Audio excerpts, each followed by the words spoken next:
자, 오늘은 C# 언어를 본격적으로 배우기에 앞서 가장 기초적인 예제를 통해 기본적인 실습 흐름을 점검해 보겠습니다.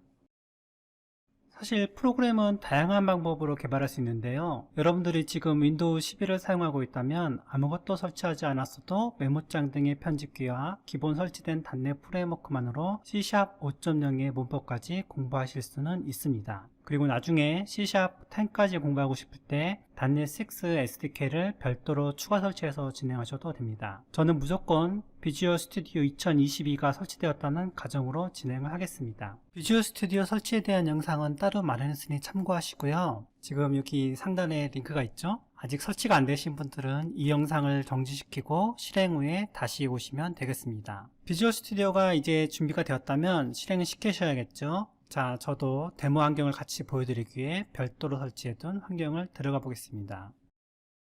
키보드에서 윈도우 키와 Q키를 동시에 누르면 이렇게 창이 뜨고요. 2022로 검색합니다. 앞으로 자주 실행해야 하니까 마우스 우측 버튼을 누르시고 나오는 메뉴에서 작업 표시의 고정을 선택합니다.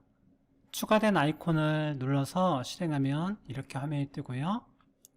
이어서 파일, 새로 만들기, 프로젝트 메뉴를 선택하면 이렇게 비주얼 스튜디오로 만들 수 있는 다양한 응용 프로그램 종류가 보이는데 너무 많은 종류 때문에 혼란스러울 수 있습니다. 우리는 C# 언어의 기본을 시작하는 단계이므로 이곳 상단의 콤보 박스를 이용해 언어를 C#, 플랫폼을 윈도우즈, 프로젝트 타입을 콘솔로 맞춰주겠습니다. 그럼 이렇게 단 두 개의 프로젝트 유형으로 압축이 되는데요. 단순히 콘솔 앱이라고 되어 있는 것은 .NET Core 또는 .NET 5 이상을 대상으로 할 때 선택하시면 됩니다.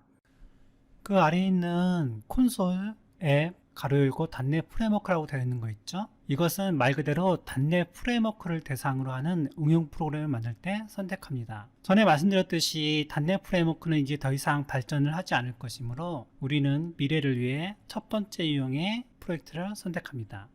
그럼 이렇게 프로젝트 이름과 위치, 솔루션을 입력하는데요. 일단 프로그램이라는 것은 하나의 프로젝트가 그와 대응합니다. 그런데 사실 상용 프로그램 규모에서는 하나의 프로젝트로 만들어지지 않는 경우가 대부분이고요. 가령 여러분들이 어떤 프로그램을 설치해보면 그것이 설치된 디렉토리를 살펴봤을 때 exe 실행 파일과 함께 여러 개의 DLL 확장자를 가진 파일들을 보게 됩니다. 대체적으로 각각의 exe와 DLL 하나마다 프로젝트가 하나씩 생성된다고 보면 됩니다. 그런 식으로 봤을 때 당연히 프로젝트가 많아지면 그걸 또 관리를 해야겠죠? 바로 그럴 때 프로젝트를 담고 있는 컨테이너 역할을 하는 것이 바로 솔루션입니다. 보통 솔루션 이름은 해당 제품 이름 수준으로 정의하고 프로젝트 이름은 그 제품을 구성하는 요소들의 이름으로 합니다. 하지만 현재는 우리가 만드는 프로그램이 단순한 실습 차원에서 만드는 것이기 때문에 이름은 그다지 중요하지 않고요. 그러니 현재는 기본값 그대로 또는 여러분들의 취향에 맞는 이름으로 변경하고 다음 버튼을 누르시면 됩니다.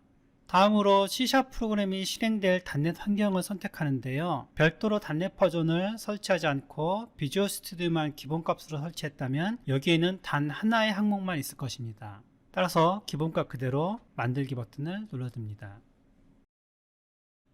자, 그럼 화면에는 단 두 줄의 코드를 가진 program.cs 파일이 열려 있습니다.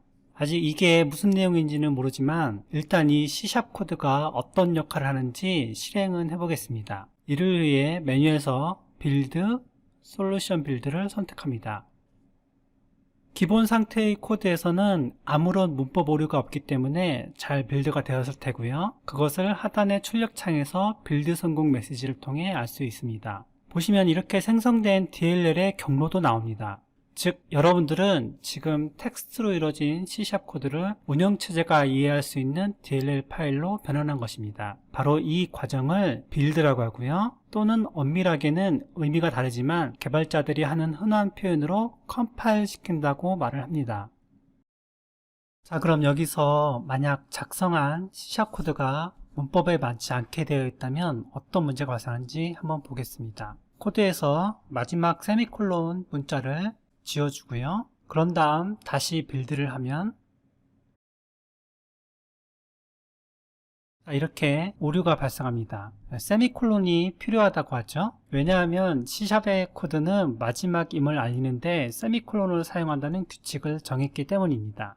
자, 심지어 파일이 닫혀 있어도 이 오류 메시지를 더블 클릭하면 파일이 열리면서 그리고 이렇게 오류가 발생한 지점을 커서가 알려주기도 합니다. 이렇게 편리한 기능 덕분에 여러분들이 실제 프로그램을 만들 때 문법 오류가 있는 경우 대부분 쉽게 수정할 수 있습니다. 그래서 사실 코딩 작업을 메모장 등을 통해서도 물론 할 수 있지만 많은 개발자들은 이와 같은 전용 개발 도구를 사용하는 것이 일반적입니다. 자, 그럼 이 코드가 어떤 역할을 하는지 실행까지 해볼까요? 이를 위해 오류를 다시 수정해주고 디버그하지 않고 시작, 단축키로는 Ctrl F5 키를 동시에 누르시면 됩니다. 화면이 떴죠? 헬로 월드라고 찍혀 있습니다. 즉 콘솔 라이트 라인이라는 코드는 안에 전달한 문자를 화면에 출력하는 역할을 하는 것입니다. 그렇다면 첫 번째 라인은 무슨 의미일까요? 보면 두 개의 슬래시 문자로 시작하고 있는데요. 이런 경우에는 C샵 컴파일러가 이후의 문자를 번역 과정에서 완전히 무시를 하게 됩니다. 이런 것을 주석이라고 하는데요. 보통 현업에서 주석은 소스 코드에 대한 부가 설명을 하는 용도로 사용하게 됩니다. 자, 이렇게 해서 가장 기초적인 C샵 응용 프로그램을 알아봤는데요. 여러분들이 지금 사용해본 비주얼 스튜디오 같은 도구를 다른 이름으로 통합 개발 환경, 영어로는 IDE라고 합니다. 이 말을 이해하려면 잠시 과거 이야기를 해야 되는데요. 아주 예전에는 코드를 메모장과 같은 에디터 프로그램에서 텍스트를 작성하고 빌드는 다시 해당 언어가 제공하는 빌드 프로그램을 직접 구동하는 식이었습니다. 이 와중에 혹시 문법 오류로 컴파일에 실패하게 되면 다시 에디터 프로그램을 돌아와서 그 부분을 수정하고 또다시 빌드하는 식으로 불편하게 프로그램을 개발했었습니다. 하지만 그러한 불편한 반복 작업을 이러한 통합 개발 환경, 말 그대로 개발을 위한 통합 환경을 제공하는 프로그램이 나옴으로써 생산성이 극적으로 향상되는 계기가 되었습니다. 그러니까 단지 이 프로그램 내에서 소스 코드도 작성하고 빌드도 하고 나중에 여러분들이 아주 많은 시간을 보내게 될 디버깅이라는 작업도 함께 진행할 수 있게 된 것입니다. 자, 오늘의 강의는 여기까지이고 시청해 주셔서 감사합니다. 다음 편에 또 뵙겠습니다. 언제든 궁금한 것이 있으시면 이 영상에 댓글로 남겨주시고요.